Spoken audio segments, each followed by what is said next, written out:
Hi hi ಎಲ್ಲ big boss ಲವರ್ಸಿಗೆ ನನ್ನ ಕಡೆಯಿಂದ ಬಿಗ್ ಹಾಯ್. ನನಗೆ ಏನು ಗೊತ್ತಾ, ಒಂದು ವಿಷಯ ನಿಮ್ಮ ಹತ್ರ ಓಪನ್ನಾಗಿ ನಾನು ಶೇರ್ ಮಾಡ್ತೀನಿ. ನಾನು ಏನು ಆಯಿತಾ, ಬೆಣ್ಣೆಲ್ಲಿ ಕೂದಲು ತೆಗ್ದಂಗೆಲ್ಲ ಹೇಳಕ್ಕೆ ನನಗೆ ಬರಲ್ಲ. ನನಗೆ ಸರಿಯಾ, ನಾನು ಏನಿದೆ ಆಯಿತಾ ಫ್ರ್ಯಾಂಕಾಗಿ ಹೇಳ್ಬಿಡ್ತೀನಿ. ನನಗೆ ಏನು ಅನ್ಸುತ್ತೆ ಅದನ್ನು ಫ್ರ್ಯಾಂಕಾಗಿ ಹೇಳ್ಬಿಡ್ತೀನಿ.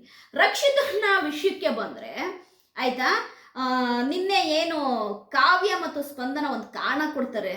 ನನಗೆ ಏನು ಅನ್ನಿಸ್ತು ಗೊತ್ತಾ, ನಗಬೇಕೋ ಅಳಬೇಕೋ ಒಂದೂ ಗೊತ್ತಾಗಲಿಲ್ಲ. ಆಯಿತಾ, ಏನು ಕಾರಣ ಅಂದರೆ ಆಯಿತಾ, ಕಾವ್ಯ ಮತ್ತು ರಕ್ಷಿತಂದು ಸೇಮ್ ಆನ್ಸರು. ರಕ್ಷಿತ ಎಲಿಮಿನೇಟ್ ಆಗಬೇಕು. ಯಾಕೆ ಅಂತಂದರೆ ಆ್ಯಕ್ಟಿವ್ ಆಗಿ ಇರೋದನ್ನೇ ಆಯಿತಾ, ರಕ್ಷಿತ ಆ್ಯಕ್ಟಿವ್ ಆಗಿ ಇರೋದೇ ಬಿಗ್ ಬಾಸ್ ಅಂತ ತಿಳ್ಕೊಂಡಿದ್ದಾಳೆ. ಆ್ಯಕ್ಟಿವ್ ಆಗಿರೋದು ಬಿಗ್ ಬಾಸ್ ಅಲ್ಲ ಆಯಿತಾ, ವ್ಯಕ್ತಿತ್ವಗಳ ಆಟ ಬಿಗ್ ಬಾಸು ಅಂತ. ನನಗೆ ಈಗ ವಿಷಯ ಬೇಕಾಗಿರೋದು ಏನು ಗೊತ್ತಾ, ವ್ಯಕ್ತಿತ್ವಗಳ ಆಟ ಬಿಗ್ ಬಾಸು ಅಂತ ಅನ್ನೋ ಕಾವ್ಯ ಸ್ಪಂದನ ನಾನು ಒಂದೇ ವಿಷಯ ಕೇಳ್ತೀನಿ ಆಯಿತಾ. ನಿಮ್ಮಿಬ್ಬರಿಗಿಂತ ಆಯಿತಾ ರಕ್ಷಿತನ ವ್ಯಕ್ತಿತ್ವ 100 ಪಟ್ಟಲ್ಲ 1000 ಪಟ್ಟು ಮೇಲಿದೆ. 1000 ಪಟ್ಟು ಆಯಿತಾ.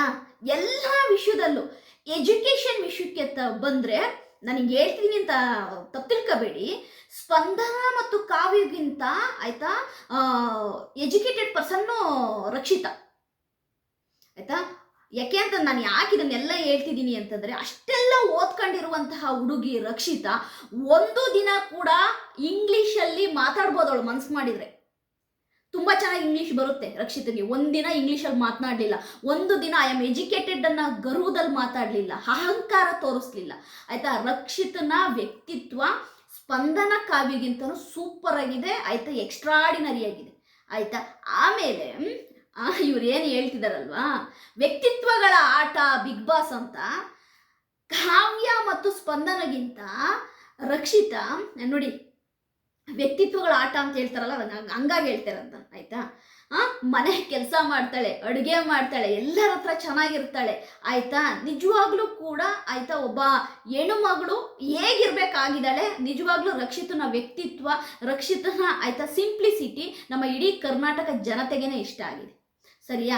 ಬಟ್ ನನಗೆ 10 ವಾರಗಳಿಂದ ಸೇಮ್ ರೀಸನ್ ಕೊಡುವಂತಹ ಸ್ಪಂದನ ಕಾವ್ಯಗೆ ಏನು ಹೇಳಬೇಕು ಅಂತ ಗೊತ್ತಿಲ್ಲ. 10 ವಾರಗಳಿಂದ ಒಂದೇ ರೀಸನ್ ಕೊಟ್ಟು ನಾಮಿನೇಟ್ ಮಾಡ್ತಾ ಇದ್ದಾರೆ. ನನಗೆ ಅರ್ಥ ಆಗ್ತಿಲ್ಲ ಏನು ಅನ್ನೋದು. ಓಕೆ, ನೆಕ್ಸ್ಟ್ ವಿಷಯ, ರಕ್ಷಿತನ ನೀನು ಸ್ಯಾಟರ್ಡೇ ಎಪಿಸೋಡಲ್ಲಿ ಸೇವ್ ಮಾಡಿಲ್ಲ ಅಂತೇಳಿ ಪಾಪ ಎಲ್ಲರೂ ರಕ್ಷಿತ ಫ್ಯಾನ್ಸು ತುಂಬ ಬೇಜಾರು ಮಾಡ್ಕೊಂಡಿದ್ದಾರೆ. ಅಕ್ಕ ತುಂಬ ಓಟ್ ಹಾಕ್ತೀವಕ್ಕ, ತುಂಬ ಓಟ್ ಹಾಕಿದ್ರು ಕೂಡ ರಕ್ಷಿತನ ಒಂದು ಫಸ್ಟ್ ಅಂತ ಸೇವ್ ಮಾಡಲ್ಲ ಆಯಿತಾ. ಯಾವಾಗ ನೋಡಿದ್ರು ರಕ್ಷಿತನ ಆಯಿತಾ ಸೇವ್ ಮಾಡೋದ್ರಲ್ಲಿ 3, 4, 5 ಈ ಥರ ಸೇವ್ ಮಾಡ್ತಾರೆ. ಯಾಕೆ ಇವತ್ತು ಸ್ಯಾಟರ್ಡೇ ಎಪಿಸೋಡಲ್ಲಿ ಕೂಡ ರಕ್ಷಿತನ ಸೇವ್ ಮಾಡಿಲ್ಲ ಯಾಕಕ್ಕ ಅಂತ ಎಲ್ಲರೂ ಆಯಿತಾ ಕ್ವಶನ್ ಮಾಡ್ತಾ ಇದ್ದಾರೆ. ಇಲ್ಲಿ ಏನು ಗೊತ್ತಾ, ನಂದು ಒಂದು ಕ್ವಶನ್ ಇದೆ ಬಿಗ್ ಬಾಸ್ ಟೀಮಿಗೆ. ರಘು ಅವರಿಗಿಂತ ಕಮ್ಮಿ ಬಂದಿದೆಯಾ ರಕ್ಷಿತನ್ಗೆ ಓಟು? ರಘು ಅವರಿಗಿಂತ ಕಮ್ಮಿ ಓಟ್ ಬಂದಿದೆಯಾ ರಕ್ಷಿತ ಅವರಿಗೆ? ನನ್ನ ಒಂದು ಕ್ವಶನ್ ಇದು. ಅದೇ ರೀತಿ ಅಶ್ವಿನಿ ಗೌಡಗಿಂತ ರಕ್ಷಿತ ಕಮ್ಮಿ ಓಟ್ ಬಂದಿದೆಯಾ? ರಕ್ಷಿತ ಓಟನ್ನ ಆಯ್ತಾ ಅಪ್ರಾಕ್ಸಿಮೇಟ್ ಆಗಿ ನನ್ನನ್ನು ಕೇಳೋದಾದ್ರೆ ಗಿಲ್ಲಿಯ ಆಯ್ತಾ ಕೆಳಗಡೆ ಇರೋದೇ ರಕ್ಷಿತ. ಗಿಲ್ಲಿ ಮತ್ತು ರಕ್ಷಿತನ್ಗೆ ಹೈಯೆಸ್ಟ್ ಓಟ್ ಬರ್ತಿರೋದು. ಬಟ್ ರಕ್ಷಿತನ ಸೇವ್ ಮಾಡುವಲ್ಲೂ ಕೂಡ ಆಯ್ತಾ ಯಾಕೆ ಈ ತಾರತಮ್ಯ? ಫಸ್ಟ್ ಆಫ್ ಆಲ್ ರಕ್ಷಿತನ್ಗೆ ನಾನು ಓದ್ವಾರದಿಂದ ನೋಡ್ತಾ ಇದ್ದೀನಿ, ಸ್ಕ್ರೀನ್ ಸ್ಪೇಸೇ ಸಿಗ್ತಾ ಇಲ್ಲ. ಲೈವಲ್ಲಂತೂ ಎಲ್ಲೋ ಒಂದೊಂದು ಕಡೆ ನೋಡಕ್ ಸಿಗ್ತಾಳೆ, ಎಪಿಸೋಡಲ್ಲಂತೂ ಕಾಣಿಸ್ಕೊಳ್ಳೋದೇ ಇಲ್ಲ. ರಕ್ಷಿತ ಸ್ಕ್ರೀನ್ ಸ್ಪೇಸೇ ಸಿಗ್ತಾ ಇಲ್ಲ ಆಯ್ತಾ. ರಕ್ಷಿತನಿಗೆ ಏನು ನಿನ್ನೆ ಎಲಿಮಿನೇಟ್ ಆದಂಥ ಸೂರಜ್ಗೂ ಅಷ್ಟೇನೆ ಆಯ್ತಾ. ಅವತ್ತು ಏನು ಕಾವ್ಯನ್ನ ಏನು ಕ್ಯಾಪ್ಟನ್ ಅಂತ ಘೋಷಣೆ ಮಾಡಿದಂಥ ಬಿಗ್ ಬಾಸ್ ಟೀಮು ಕಾವ್ಯಗೆ ಜೋಡಿಯಾಗಿ ಗೆದ್ದಂತಹ ಸೂರಜ್ಗೆ ಯಾಕೆ ಕೊಡ್ಲಿಲ್ಲ ಕ್ಯಾಪ್ಟನ್ಸಿನ? ಯಾಕೆ ಕೊಡ್ಲಿಲ್ಲ? ಇಲ್ಲ ಸೂರಜ್ಗೂ ಕಾವ್ಯಗೂ ಗೇಮ್ ಆಡಕ್ ಬಿಡ್ಬೇಕಿತ್ತು. ಅವ್ರಿಬ್ರಲ್ಲಿ ಯಾರು ವಿನ್ ಆಗ್ತಾರ ಅವ್ರನ್ನ ಕ್ಯಾಪ್ಟನ್ಸಿ ಕೊಡ್ಬೇಕಿತ್ತು ಅವರಿಗೆ. ಯಾಕೆ ಮಾಡಲಿಲ್ಲ? ಯಾಕೆ ಗೇಮ್ ಆಡಿಸ್ಲಿಲ್ಲ? ಇದೆಲ್ಲ ಒಂದು ಕ್ವಶನ್ ಮಾರ್ಕು. ಇದೆಲ್ಲವೂ ಕೂಡ ಬಿಗ್ ಬಾಸ್ ಗಿಮಿಕ್ಕು, ಬಿಗ್ ಬಾಸಿನ ಒಂದು ಆಯ್ತಾ ಲೆಕ್ಕಾಚಾರ ಅನ್ನೋದು ನನಗೆ ತುಂಬ ಚೆನ್ನಾಗಿ ಗೊತ್ತಿದೆ ಆಯ್ತಾ. ಯಾಕೆ ಅಂತಂದರೆ ನಾವು ಇದನ್ನು ಬಿಗ್ ಬಾಸನ್ನು ಇವತ್ತು ನೋಡ್ತಿಲ್ಲ, ಎಲ್ಲ ಲ್ಯಾಂಗ್ವೇಜಲ್ಲೂ ನೋಡಿದ್ದೀವಿ. ಬಿಗ್ ಬಾಸು TRP ಶೋ ಗುರು. ಇದು TRPಗೋಸ್ಕರವಾಗಿ ಬಿಗ್ ಬಾಸ್ ಮಾಡೋದು ಆಯಿತಾ. ಇಲ್ಲಿ ಬೇಡ, ನಾವು ಅದು ಮಾತಾಡೋದು ತಪ್ಪಾಗುತ್ತೆ. It's okay.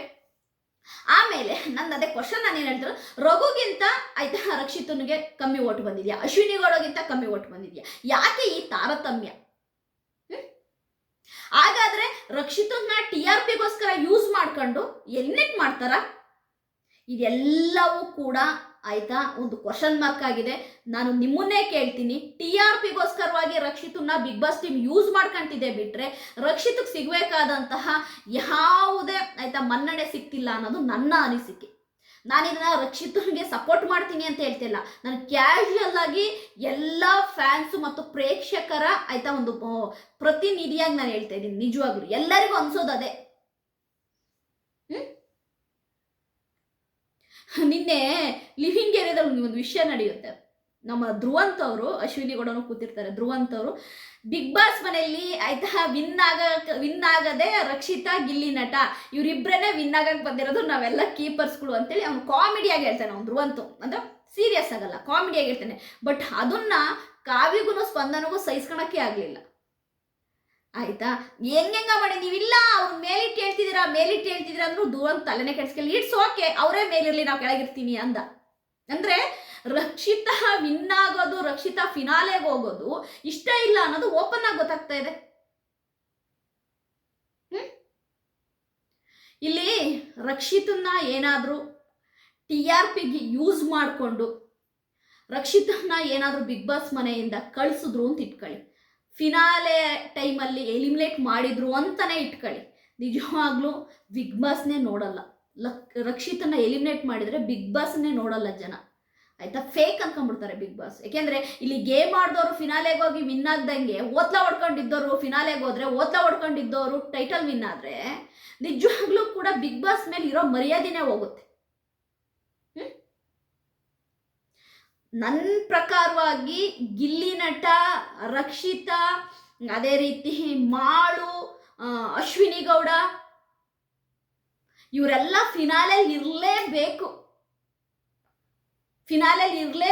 ತುಂಬ ಜನ ಇವತ್ತು ಬೆಳಿಗ್ಗೆಯಿಂದನೂ ಆಯ್ತಾ ಮಾಳು ಎಲಿಮಿನೇಟ್ ಆಗಿದ್ದಾರೆ ಅಂತ, ಮಾಳು ಎಲಿಮಿನೇಟ್ ಆಗಿದೆ ಅಂತ ಎಲ್ಲ ಕಡೆ ಸ್ಪ್ರೆಡ್ ಮಾಡ್ತಾ ಇದ್ದಾರೆ, ಮಾಳು ಎಲಿಮಿನೇಟ್ ಆಗಿದ್ದಾರೆ ಅಂತೇಳಿ ಕಮೆಂಟ್ ಕೂಡ ಮಾಡ್ತಿದ್ದಾರೆ.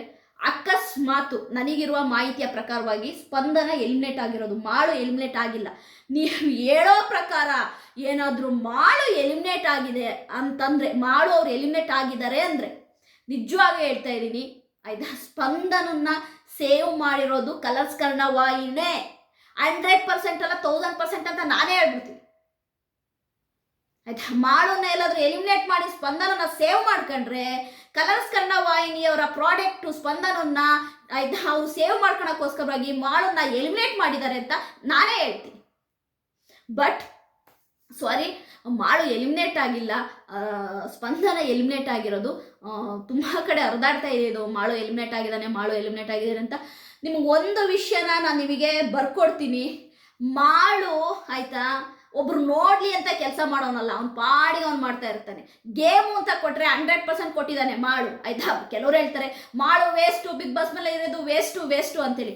ವ್ಯಕ್ತಿತ್ವಗಳ ಆಟ ಬಿಗ್ ಬಾಸ್ ಆಗಿದ್ದೇ ನಿಜ ಆದರೆ ಮಾಳು ಫಿನಾಲೆಗೆ ಬರಬೇಕು. ಯಾಕೆ ಅಂತಂದರೆ ನಿಜಾಯಿತಿಯಿಂದ ಇದ್ದಾನೆ, ನಿಜಾಯಿತಿಯಿಂದ ಗೇಮ್ ಆಡ್ತಾನೆ, ಎಲ್ಲೂ ಕೂಡ ಯಾರ ಬಗ್ಗೆ ಕೂಡ ಅವನೊಂದು ತಪ್ಪಾಗಿ ಮಾತನಾಡಿಲ್ಲ ಆಯ್ತಾ. ನಿಜವಾಗ್ಲೂ ಹೇಳ್ತೀನಲ್ಲ, ಉತ್ತರ ಕರ್ನಾಟಕದ ಹುಡುಗ ಬಿಗ್ ಬಾಸ್ ಮನೆಯಲ್ಲಿ ಆಯ್ತಾ ಡೇ 1ಇಂದ ಇಲ್ಲಿ ತನಕ ಆಯ್ತಾ ಯಾವತ್ತೂ ಕೂಡ ಯಾರ ಸವಾಸಕ್ಕೂ ಹೋಗಿಲ್ಲ, ಯಾರ ಬಗ್ಗೆ ತಪ್ಪಾಗೂ ಮಾತನಾಡಿಲ್ಲ, ಒಳ್ಳೆ ರೀತಿಲಿ ಆಯ್ತಾ ಗೇಮ್ ಆಡ್ತಾ ಬಂದಿರುವಂಥ ಹುಡುಗ. ನಿಜವಾಗ ಅವನ್ನೆಲ್ಲಾದರೂ ಈ ವಾರ ಏನು ಫೇಕ್ ನ್ಯೂಸ್, ಅದು ಮಾಳು ಎಲಿಮಿನೇಟ್ ಆಗಿಲ್ಲ, ಇದು ಫೇಕ್ ನ್ಯೂಸು. ಬಟ್ ಎಲ್ಲಾದ್ರೂ ನಿಜ ಆಯಿತು ಅಂದರೆ ಮಾತ್ರ ನಿಜವಾಗಿ ಹೇಳ್ತಾ ಇದ್ದೀನಿ, ಬಿಗ್ ಬಾಸ್ ಅವರು ಆಯ್ತಾ ಒಂದು ಕಣ್ಣಿಗೆ ಬೆಣ್ಣೆ ಒಂದು ಕಣ್ಣಿಗೆ ಸುಣ್ಣ ಅಂದರೆ ಎಷ್ಟು ತಾರತಮ್ಯ ಮಾಡ್ತಾ ಇದ್ದಾರೆ, ಕಂಟೆಸ್ಟೆಂಟುಗಳ ಮಧ್ಯೆ ಅವರು ಎಷ್ಟು ತಾರತಮ್ಯ ಮಾಡ್ತಿದ್ದಾರೆ ಅನ್ನೋದು ಗೊತ್ತಾಗುತ್ತೆ. ಓಕೆ, ಇಲ್ಲಿ ನಾನು ಧನುಷ್ ಗೌಡ ಬಗ್ಗೆನೂ ಅದೇ ಹೇಳ್ತೀನಿ. ಇದೇ ಆಯ್ತಾ ಬಿಗ್ ಬಾಸ್ ಟೀಮ್ ಆಗಲಿ ಕಲರ್ಸ್ ಕನ್ನಡ ವಾಹಿನಿಯವರಾಗಲಿ ಧನುಷ್ ಗೌಡನ್ನ ಫಿನಾಲೆ ಸ್ಟೇಜಲ್ಲಿ ತಗೊಂಡೋಗಿ ಕೂರಿಸಿದ್ರು ಅಂದರೆ ಖಂಡಿತವಾಗ್ಲೂ ಹೇಳ್ತೀನಿ ನೋಡಿ ಆಯ್ತಾ. ಇಲ್ಲಿ ಆಯ್ತಾ ಇದೊಂದು ಗಿಮಿಕ್ ಇದೆ, ಇದು ಈಗ ಹೇಳಿದ್ರೆ ನಿಮಗೆ ಆಮೇಲೆ ಏನು ಗೊತ್ತಾ, ಗಿಲ್ಲಿ ಫ್ಯಾನ್ಸ್ ಆಗಲಿ ರಕ್ಷಿತಾ ಫ್ಯಾನ್ಸ್ ಆಗಲಿ ಎಲ್ಲರಿಗೂ ನಿಮ್ಗೊಂಥರ ನನ್ನ ಮೇಲೆ ಕೋಪ ಬರ್ಬೋದು. ಬಟ್ ಧನುಷ್ ಗೌಡ ಬಗ್ಗೆ ಒಂದು ವಿಷಯ ಇದೆ ಆಯಿತಾ, ಅವನನ್ನ ಏನು ನಮ್ಮ ಸುದೀಪ್ ಸರ್ ಅವ್ರು ಇಟ್ಕೊಳ್ತಾರಲ್ಲ 2 ಕೈ, ಅದನ್ನು ಒಂದು ಕೈನ ಮಾಡೋಕ್ಕೆ ತುಂಬ ಪ್ರಯತ್ನ ಪಡ್ತಾ ಇದೆ ಬಿಗ್ ಬಾಸ್ ಟೀಮು. ಇದನ್ನ ಒಂದನ್ನು ನೀವು ಅರ್ಥ ಮಾಡ್ಕೋಬೇಕು. ನನ್ನ ಪ್ರಕಾರವಾಗಿ ಧನುಷ್ ಗೌಡ ಏನಾದರೂ ಫಿನಾಲೆ ಟಾಪ್ 2 ಅಲ್ಲೋ ಟಾಪ್ 3 ಅಲ್ಲೋ ಇದ್ದ ಅಂದರೆ ನಿಜವಾಗ್ಲೂ ಹೇಳ್ತಾ ಇದ್ದೀನಿ, ಇಲ್ಲಿ ಕಷ್ಟಪಟ್ಟು ಗೇಮ್ ಆಡೋರಿಗೆ ಏನೂ ಇಲ್ಲ. ಒಳ್ಳೆ ಎಂಟರ್ಟೈನ್ಮೆಂಟ್ ಮಾಡಿ ಒಳ್ಳೆ ಕಂಟೆಂಟ್ ಕೊಟ್ಟಂಥ ಕಂಟೆಸ್ಟೆಂಟ್ಗಳು ಏನಾದರೂ ಮನೆಗೆ ಹೋದ್ರು ಅಂತಂದರೆ ಬಿಗ್ ಬಾಸು ಆಯಿತಾ TRP ಶೋ, TRPಗೋಸ್ಕರವಾಗಿ ಕಂಟೆಸ್ಟೆಂಟ್ಗಳನ್ನ ಯೂಸ್ ಮಾಡ್ಕೊಂಡು ಕೊನೆಗೆ ಆಯಿತಾ ಅವ್ರಿಗೆ ಯಾರನ್ನು ಬೇಕೋ ಅವ್ರನ್ನ ವಿನ್ ಮಾಡ್ತಾರೆ ಅನ್ನೋದು ಗೊತ್ತಾಗುತ್ತೆ. ಇದು ವೆರಿ ಅರ್ಲಿ, ಇನ್ನೂ 3 ವಾರ ಇದೆ.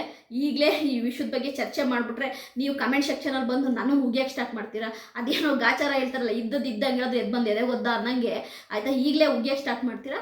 ಇನ್ನೊಂದು ವಾರ ಹೋಗಲಿ ಆಯಿತಾ, ಇನ್ನೊಂದು ವಾರ ಹೋದ ಮೇಲೆ ನಾನು ನಿಮಗೆ ಆಯಿತಾ ಇದ್ರ ಬಗ್ಗೆ, ಅದು ಎಕ್ಸ್ಪೆಷಲಿ ಫಿನಾಲೆ ಟಿಕೆಟನ್ನು ಆಯಿತಾ ಬಿಗ್ ಬಾಸು ಯಾರಿಗೆ ಕೊಡಬೇಕು ಅಂದ್ಕೊಳ್ತಾರೋ ಅವರಿಗೆ ಸಾಧಕವಾದ ಗೇಮನ್ನೇ ಇಡ್ತಾರೆ. ಅಕಸ್ಮಾತು ಧನುಷ್ ಗೌಡಗೆ ಸಾಧಕವಾದ ಗೇಮನ್ನೇ ಇಟ್ಟು ಆಯಿತಾ ಫಿನಾಲೆ ವಿನ್ ಮಾಡಂಗೆ ಮಾಡಿದ್ರು ಅಂದರೆ ನಿಜವಾಗ್ಲೂ ಸೋಷಿಯಲ್ ಮೀಡಿಯಾದಲ್ಲಿ ಆಯಿತಾ ನೆಕ್ಸ್ಟ್ ಲೆವೆಲ್ ಚರ್ಚೆ ಸ್ಟಾರ್ಟ್ ಆಗುತ್ತೆ. ಇದೆಲ್ಲ ಈಗ ಹೇಳಿದ್ರೆ ಅದೇನಾಗ್ಬಿಡುತ್ತೆ ಗೊತ್ತಾ, ನಿಮಗೆ ನನ್ನ ಮೇಲೆ ಕೋಪ ಬರುತ್ತೆ. ನೋಡೋಣ, ಸೋಮವಾರ ಫಿನಾಲೆ ಸ್ಟಾರ್ಟ್ ಆಗಲಿ. ಆಮೇಲೆ ಈ ಧನುಷ್ ಗೌಡ ಅನ್ನೋ ಒಂದು ಕಂಟೆಸ್ಟೆಂಟನ್ನು ಎಲ್ಲಿ ತಗೊಂಡು ಹೋಗಿ ಇಡ್ತಾರೆ ಅನ್ನೋದನ್ನು ನಾನು ನಿಮಗೆ ಅವಾಗ ಹೇಳ್ತೀನಿ. ನನ್ನ ವಿಡಿಯೋ ನಿಮಗೆ ಇಷ್ಟ ಆದರೆ ಲೈಕ್ ಮಾಡಿ, ಸಬ್ಸ್ಕ್ರೈಬ್ ಮಾಡಿ. ಬಾಯ್.